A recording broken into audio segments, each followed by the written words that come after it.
ರಾಷ್ಟ್ರಾದ್ಯಂತ ನಾಳೆ ಭಾರತ್ ಬಂದ್ಗೆ ಕರೆ ಕೊಡಲಾಗಿದೆ. ನಾಳೆ ಕಾರ್ಮಿಕ ಸಂಘಟನೆಗಳಿಂದ ಮುಷ್ಕರ ನಡೆಯುತ್ತೆ. 25 ಕೋಟಿಗೂ ಹೆಚ್ಚು ಕಾರ್ಮಿಕರು ಪ್ರೊಟೆಸ್ಟ್ ನಡೆಸಲಿದ್ದಾರೆ.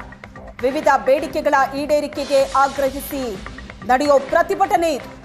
ರಾಷ್ಟ್ರಾದ್ಯಂತ ನಾಳೆ ಭಾರತ್ ಬಂದ್ಗೆ ಕರೆ ಕೊಡಲಾಗಿದೆ. 25 ಕೋಟಿಗೂ ಹೆಚ್ಚು ಕಾರ್ಮಿಕರು ಮುಷ್ಕರದಲ್ಲಿ ಭಾಗಿಯಾಗಲಿದ್ದಾರೆ. ನಾಳೆ ಕಾರ್ಮಿಕ ಸಂಘಟನೆಗಳಿಂದ ನಡೆಯೋ ಮುಷ್ಕರ, ವಿವಿಧ ಬೇಡಿಕೆಗಳ ಈಡೇರಿಕೆಗೆ ಆಗ್ರಹಿಸಿ ನಡೆಯೋ ಪ್ರತಿಭಟನೆ. ಈ ಬಂದ್ನಿಂದ ಸಾರ್ವಜನಿಕ ವಲಯದಲ್ಲಿ ಸಮಸ್ಯೆ ಆಗುತ್ತಾ? ಬ್ಯಾಂಕಿಂಗ್, ವಿಮೆ, ಅಂಚೆ, ಕಲ್ಲಿದ್ದಲು, ಗಣಿಗಾರಿಕೆ, ಸಾರಿಗೆ ಸೇರಿದಂತೆ ಹಲವು ಕಾರ್ಮಿಕ ಕ್ಷೇತ್ರದಲ್ಲಿ ಸಮಸ್ಯೆ ಆಗಲಿದೆ.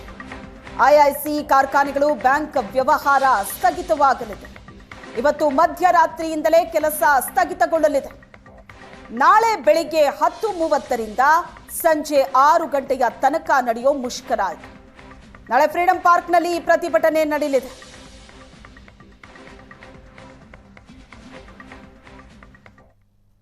ಹಲವು ಬೇಡಿಕೆಗಳಿಗೆ ಆಗ್ರಹಿಸಿ ನಾಳೆ ಕಾರ್ಮಿಕ ಸಂಘಟನೆಗಳು ಮುಷ್ಕರಕ್ಕೆ ಕರೆ ನೀಡಿರುವಂಥದ್ದು.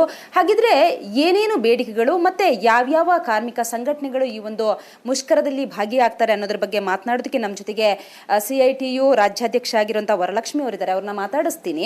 ನಾವು ಪ್ರಮುಖವಾಗಿ ಕಾರ್ಮಿಕರ, ರೈತರ ಮತ್ತು ಸರ್ಕಾರದ ಇದು ಏನು ಖಾಸಗೀಕರಣದ ವಿರುದ್ಧವಾದಂಥ ಹಲವು ಬೇಡಿಕೆಗಳು ಇದರಲ್ಲಿದ್ದಾವೆ. ಭಾಳ ಪ್ರಮುಖವಾಗಿ ಕೇಂದ್ರ ಸರ್ಕಾರ 29 ಕಾರ್ಮಿಕ ಕಾನೂನುಗಳನ್ನು 4 ಸಂಹಿತೆಗಳನ್ನಾಗಿ ತಂದಿದೆ. ಈಗ ಆಲ್ರೆಡಿ ಪಾರ್ಲಿಮೆಂಟಲ್ಲಿ ಅದಕ್ಕೆ ಅನುಮತಿ ಸಿಕ್ಕಿಬಿಟ್ಟಿದೆ.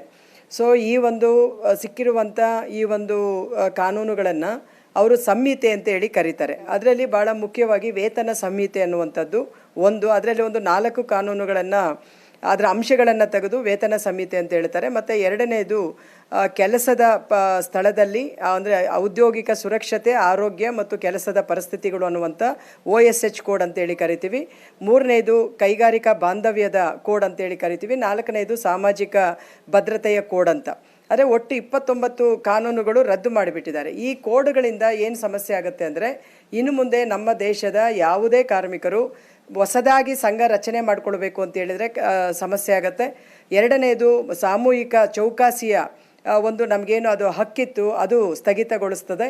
ಆಮೇಲೆ ಮೂರನೇದು ಮುಷ್ಕರದ ಹಕ್ಕನ್ನು ಕೂಡ ಇದರಿಂದ ದೂರ ಮಾಡ್ತಾ ಇದ್ದಾರೆ. ಇದೆಲ್ಲದಕ್ಕಿಂತಲೂ ಕೂಡ ಮುಖ್ಯವಾಗಿ ಕೆಲಸದ ಅವಧಿಯನ್ನು 8 ಗಂಟೆ ಇದ್ದದ್ದನ್ನು 12 ಗಂಟೆಗೆ ಇವತ್ತು ಅದನ್ನು ಮಾಡ್ತಾ ಇದ್ದಾರೆ. ಮತ್ತು ಮಹಿಳೆಯರು ಕೂಡ ಕಡ್ಡಾಯವಾಗಿ ರಾತ್ರಿ ಪಾಳಿಯಲ್ಲಿ ದುಡಿಬೇಕು ಅಂತಕ್ಕಂಥದ್ದು.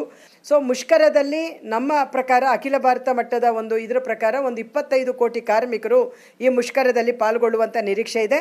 ಕರ್ನಾಟಕದಲ್ಲೂ ಕೂಡ ಹೆಚ್ಚು ಕಮ್ಮಿ ಲಕ್ಷಗಟ್ಟಲೆ ಕಾರ್ಮಿಕರು ಈ ಮುಷ್ಕರದಲ್ಲಿ ಪಾಲ್ಗೊಳ್ತಾರೆ. ಮತ್ತು ಬ್ಯಾಂಕ್ಗಳು ಕೂಡ ಇವತ್ತು ಸಂಜೆಯಿಂದನೇ ಅದರ ವಹಿವಾಟನ್ನು ನಿಲ್ಲಿಸ್ತಾ ಇದ್ದಾರೆ. LIC ನಾಳೆ 10ರಿಂದ 5 ತನಕನೂ ಕೂಡ ಸಂಪೂರ್ಣವಾಗಿ ಕೆಲಸವನ್ನು ಸ್ಥಗಿತಗೊಳಿಸ್ತಾರೆ. ಮತ್ತು ಕಾರ್ಖಾನೆಗಳಲ್ಲೂ ಕೂಡ ಬೆಳಗಿನ ಶಿಫ್ಟಿಂದ ಹಿಡಿದು ಸೊ ರಾತ್ರಿ ಶಿಫ್ಟ್ ತನಕ ಕೆಲಸಗಳು 3 ಶಿಫ್ಟ್ ಕೂಡ ನಡೆಯಲ್ಲ. ಇದರ ಒಂದು ಸ್ವರೂಪ ಹಿಂಗಿರ್ತದೆ. ಮತ್ತು ಪ್ರತಿಭಟನೆಗಳು ಆಯಾಯ ಜಿಲ್ಲಾ ಮಟ್ಟದಲ್ಲಿ, ತಾಲೂಕು ಮಟ್ಟದಲ್ಲಿ ನಡೀತವೆ. ಎಲ್ಲನೂ ಕೂಡ ಒಂದು ಕಡೆ ನಾವು ತರ್ತಾ ಇಲ್ಲ.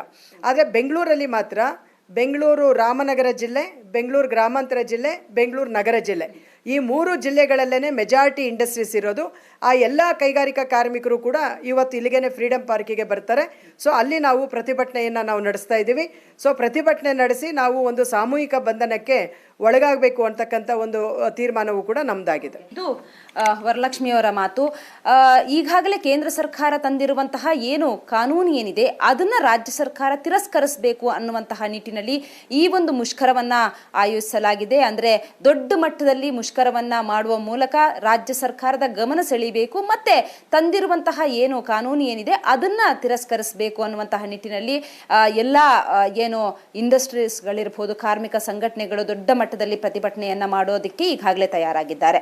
ಕ್ಯಾಮರಾ ಪರ್ಸನ್ ಶಿವಕುಮಾರ್ ಜೊತೆಗೆ ಮಮತಾ ಮರದಾಳ, ಏಷ್ಯಾನೆಟ್ ಸುವರ್ಣ ನ್ಯೂಸ್, ಬೆಂಗಳೂರು.